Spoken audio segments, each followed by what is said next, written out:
Students, आज हम गणित के अंतर्गत क्षेत्रमिति का अध्ययन करेंगे, जिसे मेंसुरेशन कहते हैं।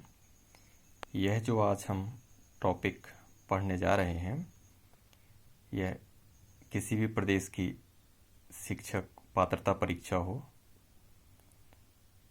उन सभी में इस तरीके के कंसेप्ट पर आधारित प्रश्न आते हैं।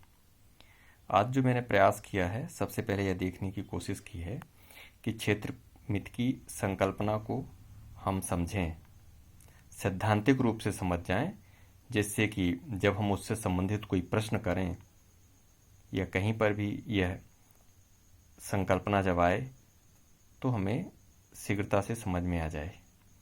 इसलिए जल्दी से इसको समझने की कोशिश करेंगे, क्योंकि आज मेरा प्रयास है कि हम इस संकल्पना को समझ जाएं कि क्षेत्रमिति में क्या क्या हम पढ़ते हैं और किन किन बातों का विशेष ध्यान रखना है। तो क्षेत्रमिति का प्रारंभ यहाँ से होता है कि जितनी सारी भी जो आकृतियाँ होती हैं, जो विभिन्न क्षेत्र होते हैं, उनका अध्ययन हम इसमें करते हैं। कोई भी क्षेत्र है तो उसकी परिसीमा का जो अध्ययन है वह हम क्षेत्रमिति में करते हैं। यहाँ पर मैंने जो भी मेरे पास तकनीकी और सुविधा उपलब्ध है, उसके आधार पर मैंने कुछ आकृतियाँ ली हैं, वो आप समझने की कोशिश करें। मैं यहाँ पर आपको उनको दिखाते जाऊँगा और शीघ्रता के साथ समझाने की भी प्रयास करूँगा। तो जो भी हमारे पास आकृतियाँ होती हैं, हमारा क्षेत्रमिति में मुख्य उद्देश्य यह होता है कि हम उन आकृतियों को समझें और उन आकृतियों का परिमाप निकालें, जिसे इंग्लिश में हम पेरीमीटर बोलते हैं। तो यहाँ पर देखिए, जो आकृतियाँ हैं मैंने बनाई हुई हैं। यहाँ पर दो आकृतियाँ विशेष रूप से दिख रही हैं, त्रिभुज है और यहाँ पर ये आपका क्या है, ये आपका चतुर्भुज बना हुआ है। अब इन दोनों आकृतियों से हम एक जो परिमाप की संकल्पना है उसको समझने की कोशिश करते हैं। विस्तृत रूप से मैंने यहाँ पर लिख रखा है, उसमें समय ज़्यादा ना लगाते हुए यह समझते हैं, जब कभी भी हमको परिमाप को समझना हो तो हम यह जानने की कोशिश करेंगे कि जो भी हमारी आकृति है, उस आकृति की जो भी चतुर्सीमा है, जैसे त्रिभुज में 3 भुजाएं होती हैं, चतुर्भुज की बात करें तो 4 भुजाएं होती हैं, और इन्हीं से संबंधित 4 भुजाओं वाली विभिन्न आकृतियों की बात करें तो हम आयत को ले लें और वर्ग को ले लें। उनमें भुजाएं तो 4 ही होती हैं, सिर्फ उनमें उनकी भुजाओं का मान क्या होता है उसके आधार पर विभिन्न नाम उनको दिए गए हैं। तो यहाँ पर ये देखें कि अगर हम त्रिभुज है, त्रिभुज का परिमाप हमें ज्ञात करना है, तो यहाँ पर हम देखें कि मैंने यहाँ पर निशान लगा रखा है और साथ में आपको यहाँ पर ये दिखा भी रखा है। तो जो आपका ये S है, यदि हम क्या करते हैं, ये S जो बिंदु है, इस यदि बिंदु से चलने का प्रयास करते हैं, तीर लगा रखा है, और इस तरफ से ऐसे ऐसे चलते हैं और लास्ट तक यहाँ आते हैं। फिर आने के बाद में इस भुजा को लेते हुए हम यदि यस तक आ जाते हैं तो यह परिमाप होगा। इसे और समान भाषा में ऐसा कहने का प्रयास करें कि यदि हम यस से प्रारंभ हो करके ये जो आकृति दी हुई है, इस पूरी आकृति में यदि हम तार लगाएं तो जो तार की लगाने की जो लंबाई होगी, जो इसकी चतुर्सीमा होगी, वही हमारा परिमाप होगा। ठीक ऐसा ही ये जो 4 भुजाओं वाली आकृति है, चतुर्भुज है, इसके लिए भी अपन लिख सकते हैं। विस्तृत रूप से मैंने इसको लिख रखा है और समझाने का प्रयास किया है, लेकिन यहाँ पर मुख्य उद्देश्य है कि विषय वस्तु भी आप समझें, और यह तो संकल्पना को विशेष रूप से समझने के लिए मैंने इसको लिख रखा है। आप आराम से इसको पढ़िएगा। अब आगे, इसी के आगे चलते हैं और देखते हैं, इससे संबंधित कुछ उदाहरणों को देख लेते हैं, क्योंकि कोई भी जो विषय वस्तु है, जो संकल्पना है, यदि उसके उचित उदाहरण हमें मिल जाते हैं तो हमें कोई भी बात समझ में आ जाती है।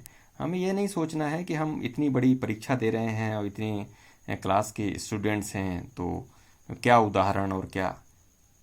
आप समझ सकते हैं कि गणित विषय हो या विज्ञान विषय हो, उदाहरणों से वह विषय वस्तु स्पष्ट हो जाती है। तो यहाँ देखें, परिमाप से संबंधित क्या उदाहरण लिया हुआ है।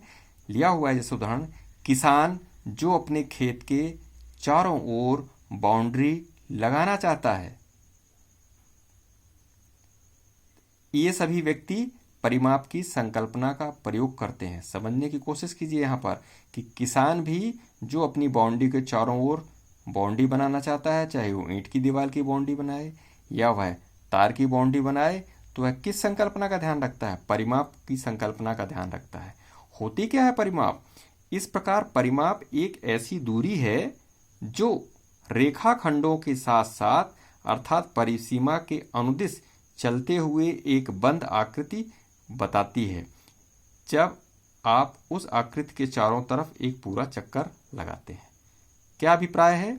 यहाँ पर यह अभिप्राय है जैसे कि त्रिभुज में या जैसे कि चतुर्भुज में आपने क्या किया था, जो चारों भुजाएं हैं चतुर्भुज में, जो 3 भुजाएं हैं त्रिभुज में, तो वो जो 3 भुजाएं हैं उनको एक रेखाखंड, एक भुजा जैसा हमें क्या करके चलना है, मान करके चलना है, कंसीडर करना है। और जब आप उन रेखाखंडों के अनुदिश चलते हुए अपने जिस बिंदु से आप प्रारंभ किया है आपने चलना, उसी बिंदु पर आ जाते हैं, वह आपको परिमाप की जानकारी मिलती है, वही आपका परिमाप होता है। अब इसी से संबंधित फटाफट जो प्रश्न है वह हल करने की कोशिश करते हैं। बहुत ही साधारण सा है, इसीलिए संकल्पना भी हमें समझ में आ जाए और साथ में प्रश्न भी हो जाए, जिससे यह लगे नहीं आपको कि हमारा समय वो हो रहा है। इसलिए देखिए, परिमाप है, क्या ज्ञात करना है, मैंने शब्दों में लिखा भी नहीं है, प्रश्न को ऐसा बनाया है कि ज्ञात करें। क्या ज्ञात करें? आपको दिख रहा है ये जो चतुर्सीमा बनाई गई है, जो चारों भुजाओं का जो आंकिक मान है, उस आंकिक मान के आधार पर आप समझ सकते हैं कि हम जिस आकृति का परिमाप ज्ञात करने जा रहे हैं वह आकृति हमारी आयत है। क्यों आयत है? क्योंकि इसके आमने सामने की भुजाएं क्या हैं? बराबर है। 40 सेंटीमीटर 2 भुजाओं का मान है और 10 सेंटीमीटर 2 भुजाओं का मान है। यहाँ पर यदि हमें परिमाप ज्ञात करना है तो जो परिमाप हो क्या हो जाएगा, यदि हमने इसको ABCD नाम दिया है तो हमारा जो परिमाप हो जाएगा वो चारों भुजाओं का योग हो जाएगा, जो यहाँ पर लिखा हुआ है AB + BC + CD + DA। यह सामान्य सी बात है, अपन इसको जोड़ सकते हैं और अंत में जो आपका चारों भुजाओं को जोड़ने के बाद में जो मान आ जाएगा वह हमारा मान जो होगा वो परिमाप का मान होगा। यहाँ पर विशेष रूप से यह ध्यान रखने की आवश्यकता है कि 4 बार आप किसी भी वैल्यू को यहाँ पर जोड़ रहे हैं, इसलिए जो उसकी इकाई होगी कभी भी उसका वर्ग नहीं आएगा। ध्यान रखिएगा, परिमाप में आपने चारों भुजाएं लिए हैं, अगर वो सेंटीमीटर है तो सेंटीमीटर में आएगी, या वह जो भी मीटर में है या जो भी उसकी यूनिट है उसमें ही उसको लिखना होगा। इस तरीके से 2 उदाहरण यहाँ पर दिए हुए हैं, उन 2 उदाहरणों में आपका परिमाप है। अब इसी का थोड़ा सा जो परिमाप का जो प्रश्न है, परिमाप पर ही आधारित एक और प्रश्न और करते हैं, थोड़ा सा उससे ठीक प्रश्न है। देखिए प्रश्न क्या है, 250 मीटर लंबा और 175 मीटर चौड़ाई वाले आयताकार बगीचे के चारों ओर बाड़ लगाने का व्यय कितने रुपए है? 12 रुपये प्रति मीटर की दर से ज्ञात कीजिए। बाड़ लगाना मतलब बाउंड्री लगाना, 4 दीवारी बनाना, उसका आपको क्या पता करना है, उसका आपको टोटल बाड़ लगाने के लिए क्या पता करना, चारों ओर बाड़ लगाने का व्यय 12 रुपये प्रति मीटर की दर से ज्ञात कीजिए। बाड़ लगाने का व्यय कितना आएगा वह आपको पता करना है, जबकि आपको प्रति मीटर का जो दर है वो आपको दी हुई है। कैसे सॉल्व करेंगे? साधारण सा है, आयताकार बगीचे की लंबाई आपकी 250 मीटर है, बगीचे की चौड़ाई आपकी क्या है 175 मीटर है। तो क्या ज्ञात करेंगे यहाँ पर हम सबसे पहले इसका ज्ञात करेंगे, इसका परिमाप क्या है। परिमाप बिल्कुल निकाल सकते हैं। परिमाप क्या हो जाएगा, चारों भुजाओं का योग हो जाएगा। यहाँ पर आपको क्या दिया हुआ, इस फार्मूले को देख करके आपको परेशान नहीं होना है, पीछे भी लिखा हुआ, उसको मैंने सिर्फ डिटेल में बताया इसलिए नहीं है क्योंकि मैं उसका आपको वो बता चुका हूँ कि चारों भुजाओं का योग होता है। लेकिन आयत जो संकल्पना होती है, आप इसमें सामान्यतः आप जानते ही हैं कि जो आमने सामने की भुजाएं होंगी वह आपकी क्या होती हैं, समान होती हैं। तो लंबाई और चौड़ाई 2 बार आएगी, इसलिए आयताकार बगीचे का जो परिमाप है वह क्या हो जाएगा, 2 गुणे लंबाई प्लस चौड़ाई, मतलब 2 × लेंथ प्लस विड्थ। इसको आप देख लेंगे, जो आपको वैल्यू दी हुई है 250 आपको लंबाई दी हुई है, 175 मीटर आपको चौड़ाई दी हुई है, इस तरीके से इसको कैलकुलेट कर लेंगे तो 850 मीटर आएगा। यह हमारे पास परिमाप आया। मीन्स जो आपको आयताकार बगीचा दिया हुआ है उस आयताकार बगीचे का जो परिमाप है 850 मीटर है। बगीचे के चारों ओर 1 मीटर लंबी बाड़ लगाने का व्यय आपको दिया हुआ है कि 1 मीटर लंबी जो बाड़ लगाना है उसका रेट क्या है। रेट आपको ऑलरेडी दिया हुआ है प्रश्न में।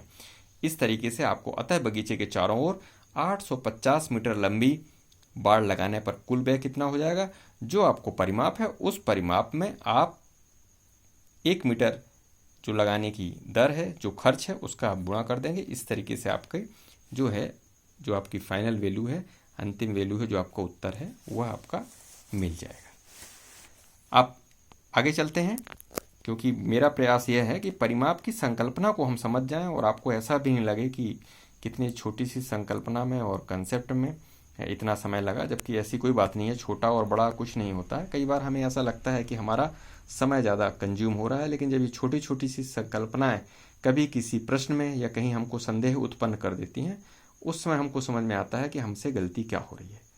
अब देखने की कोशिश करें कि परिमाप के आगे इसी से जुड़ी हुई बातें हैं। सम आकृतियों का परिमाप क्या मतलब है? परिमाप ही ज्ञात कर रहे हैं, लेकिन सम आकृतियों का, सम आकृति का मतलब क्या है? परिमाप में, परिमाप ज्ञात करने में, या फिर हमारे पास कुछ आकृतियां इस तरीके की हैं जो कि कैसी हैं, सम है, मतलब उनमें कुछ ना कुछ मान ऐसा होगा जो समान होगा। तो सम आकृतियां कौन सी हैं? सम आकृतियों में है जैसे वर्ग। जो वर्ग है वह आपकी सम आकृति है। क्यों सम आकृति है? क्योंकि वर्ग की जो चारों भुजाएं होती हैं वह आपकी क्या होती है? बराबर होती हैं। तो इसलिए वर्ग का परिमाप क्या आ जाएगा? 4 × 1 भुजा की लंबाई। 4 भुजाएं हैं, 1 भुजा की आपको लंबाई है, तो 4 × 1 भुजा की लंबाई कर देंगे तो उसका परिमाप ज्ञात हो जाएगा। इसी प्रकार यदि आपका समबाहु त्रिभुज का परिमाप है, देखिए क्या पढ़ रहे हैं? सम आकृतियों का परिमाप पढ़ अपन परिमाप ही रहे हैं। इसे एक अलग तरीके से एक इसको बाइफरकेट कर लिया, एक ऐसे समूह बना लिया कि चलिए भाई सम आकृतियों का परिमाप ज्ञात करने के लिए हम वर्ग को पढ़ लेंगे, उसके बाद में हम समबाहु त्रिभुज को पढ़ लेंगे। तो यहाँ पर क्या पढ़ रहे हैं? समबाहु त्रिभुज का परिमाप। नाम से ही क्लियर हो रहा है, ऐसा त्रिभुज जिसकी की सारी भुजाएं बराबर हो। क्या है? जो आपकी टेंगल है, उस टेंगल की जो आपकी साइड्स हैं, 3 साइड्स हैं, तीनों साइड्स बराबर हो, उसका परिमाप क्या हो जाएगा? तीनों जो भुजाएं हैं उनका योग हो जाएगा। क्योंकि परिमाप का तो सामान्य अवधारणा, परिमाप की जो सामान्य संकल्पना है वह यही है कि जो भी आकृति हो, उस आकृति की विभिन्न भुजाएं या जो आपके रेखाखंड हैं, उन रेखाखंडों को आपको क्या कर देना? उनकी लंबाइयों का आपको योग कर देना है। इस तरीके से आपको ये समबाहु त्रिभुज का परिमाप भी आपको मिल जाएगा। तो सम आकृतियों में 2 देखा, वर्ग का परिमाप और समबाहु त्रिभुज का परिमाप। आगे देखें, एक विशेष बात का इसका ध्यान रखना है। एक वर्ग तथा एक समबाहु त्रिभुज में समानता है। क्या समानता है? इन आकृतियों में प्रत्येक भुजा की लंबाई बराबर है, प्रत्येक कोण की माप बराबर है। इसलिए यहाँ पर मैंने नोट लिख रखा है। ये बहुत छोटी छोटी सी बातें होती हैं, लेकिन कई बार हमें ये जब हम प्रश्न हल करते हैं या गणित में भी कई बार इस तरीके के जब आपको प्रश्न आते हैं कि प्रश्न आ जाए यदि सम आकृतियों में प्रत्येक भुजा की लंबाई बराबर होती है, कोण की क्या स्थिति है, तो आपको वहां पर बताना पड़ेगा कि कोण की माप भी क्या होते हैं, आपको प्रत्येक कोण की माप भी बराबर होते हैं। क्योंकि इससे संबंधित प्रमेय भी है कि यदि भुजा आपके बराबर होंगे तो कोण भी बराबर होंगे। लेकिन क्या हो जाता है, कई बार व्यक्ति ही तो भूलता है, इसलिए हमको इन सब चीज़ों को बड़ी ही गंभीरता से पढ़ना है। तो ऐसी सभी आकृतियां बंद सम आकृतियां रेगुलर क्लोज्ड फिगर्स कहलाते हैं। इसलिए एक वर्ग तथा एक समबाहु त्रिभुज समबंध आकृतियां हैं।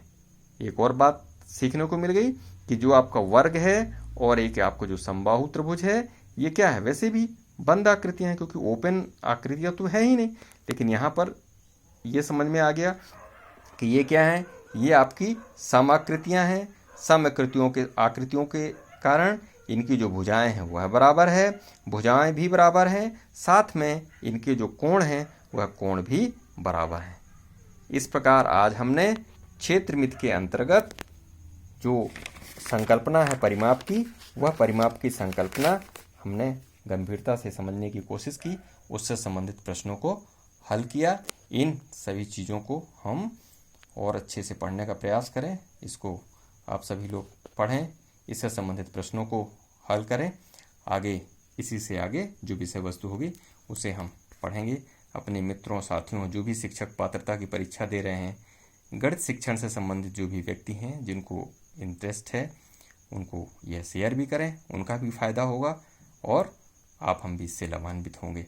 जय भारत, जय हिंद।